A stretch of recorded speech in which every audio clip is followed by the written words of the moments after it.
Howdy doody buckaroonies, Big Gumdrop back at it, and I would like to introduce you guys to the first ever episode of Tell the Story.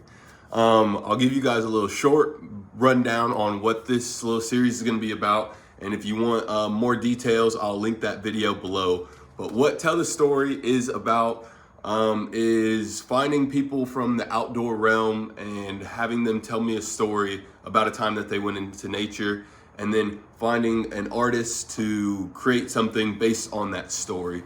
And the person that we have, the outdoors person that we have today is Zach Anastasi, and the artist that was used for this episode is Pablo Soto. But without any further ado, let's get into this. I'm really excited and I hope you guys enjoy.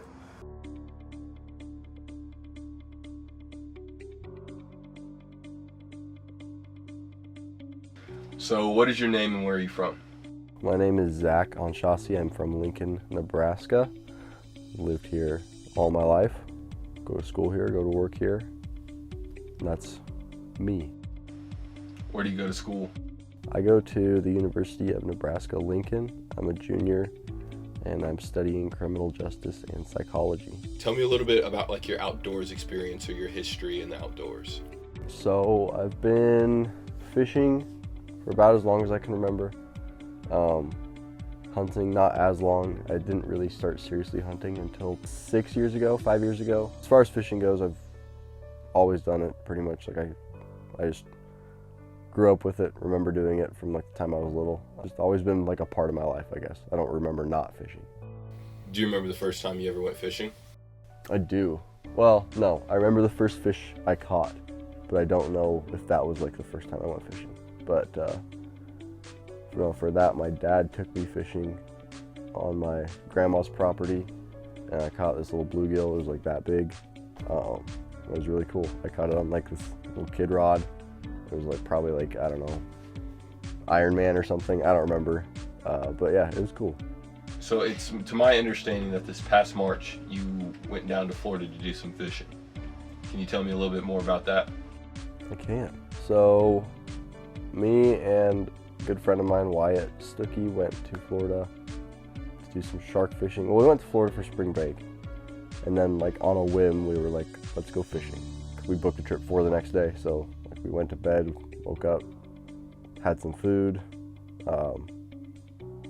went to a gas station, got some water and stuff, Ubered from the gas station to the fishing pier, and that's where we met our guide or whatever. Our first spot was 10 minutes away. First spot was kind of slow. I didn't catch anything. My buddy caught 4 sea cats or something. And then we headed to a different spot, saw big old manta ray.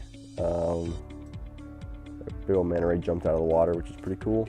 Didn't catch anything there either. After that, we finally went to our last spot of the day, and that's where we ended up catching most of the fish. How far off of the shore were you guys when you were fishing?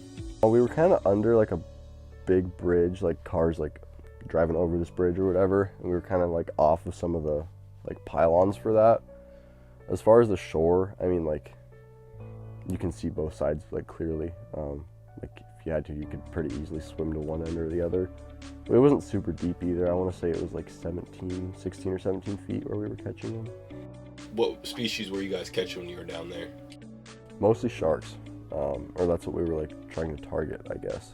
But yeah, a lot of sandbar sharks, and then I caught a black tip, and Wyatt caught a bonnethead, and as far as sharks go, that was it. What was the coolest looking fish that you caught? Probably my black tip. I thought it was a pretty cool looking shark. I mean, sharks in general are cool, but it was, for a shark, it was a pretty cool looking fish. As far as color goes, they're kind of a brownish gray. We've got a white belly, and then the black tip is kind of self-explanatory, but a couple of his fins, a secondary dorsal, and then a couple other fins have a tiny little bit of black on the end of them. They've got a little bit of iridescence when the sun hits them right, so they kind of look like purple or green or blue or whatever, depending on how the light hits them. But overall, it's a brownish gray color. Is there anything that you learned from this experience? I learned a lot. This was very new to me. We were just kind of fishing off the back of the boat, so each of us had 2 rods, one in a rod holder and then one in our hand. We would tie a Carolina rig and then put like a live shrimp or a piece of mullet on there. I think we got most of the fish on the shrimp because like a live shrimp will kind of kick and that kind of like disperses some water and sand and stuff. So it's appealing because it's like motion, vibration and stuff. Anyway, rig that on the Carolina rig and kind of just chuck it out there and just let it sit, which isn't like my go-to style of fishing because I get kind of bored, but it was still cool. It was definitely different. So yeah, I guess I learned how to shark fish because I would have had no idea. So. What was your overall feeling of the trip or like the experience in general? It was good. Like I said, I don't regret it at all. Even though it wasn't like necessarily like right up my alley, like my cup of tea. It was really good just to see how different people fish and how you fish for other things. Because I mean, I'm landlocked. I had no idea how to fish for sharks, so it was cool to see it. Cool to do it. They're really, really cool fish to catch. They fight really hard. It was neat. It's cool because like I can kind of rule this out, I guess. Like it's one less thing I feel like I have to do, and I can move on to like the next thing. All right, Zach. Well, thank you for coming and letting me interview you. It's been a pleasure. Been a good time. Episode one. Episode one. We're out here. All right. Doing big things. Oh yeah. Yep. All right. Well, Cool. Thank you, Zach. Thank you. We've heard from Zach. Now let's talk to Pablo. So, what is your name and where are you from? I'm Pablo Soto and I'm from Lincoln, Nebraska. I go to school for graphic design and just recently I switched to studio art, so I'm doing half and half, just so I can put some more art out there, but yeah, that's what I go to school for. I've seen on social media, you're doing a show for Keachel here soon? Yeah, I just did. It was July 15th, but it's going to be up for a whole month, so till August 15th. But I have 4 pieces in there, and basically I just made pieces of animals, and some of them have little drops coming out of them to represent how we are trashing the environment, and that these animals will be extinct in 50 to 100 years, and it's pretty sad how we're treating the earth with plastic pollution and things like that. So that's what my show is kind of about. What first got you exposed to art? Well, my dad is an artist, and right now he's a director at UNL of the art school, right? So basically my whole life I've been exposed to studio art because I've seen my dad do it, and we travel. He took classes abroad that I went with. He had students who he taught abroad, in Italy, so I've just always been exposed to it. When did you start taking on or doing art or feeling like you were took the title as an artist? Well, I also have another one in my PowerPoint here, but it's of me at a show when I was really young, and I was just drawing these dragons, and so I guess I don't remember a specific moment, but ever since I was a kid I was just drawing things, and then I guess it would probably be in senior year of high school I took HL art, and I made a bunch of different projects for that, and that's when I decided, okay, I'm probably gonna do this at college at UNL. And so I would say that's the first real moment where I was okay, I can actually do this, because before then it was just a passion, maybe hobby of mine as a kid, and I didn't really know what I wanted to do yet, but so yeah. What aspect about art are you passionate about? I don't know, it might be a little bit cocky, but I just like showing what I can do on paper, from rendering an image to paper, like I said. I don't know. That's my favorite part. Is there a specific art style that you like? So I tend to lean more towards realistic art because that's what I like to do, and I think it shows more skill, and I always love to see skill in art. I don't know. What's your favorite medium to work in? I think I'm better at graphite than colored pencil. I think the colored pencil pieces are more of a grind for me sometimes. Certain colors and textures can be kind of hard to find, but with graphite I use this wrapped paper sort of tool that smudges, and it makes all the shading so much easier. But with colored pencil there is none of that, so I have to work a lot darker just with the pencil. How long did that shark piece take you? The shark pieces didn't actually take me that long, considering all that I've done. The shark pieces probably took me 8 hours or something like that. Was there any like obstacles or hardships you found when you were doing the shark? The shark piece I made for you. I didn't have very many obstacles with that one. It was pretty simple. But I've had some other shark pieces where I tried to do like some design stuff in the back and make some like ripples in the water, but abstract sort of ripples, and I didn't really like how they turned out as well.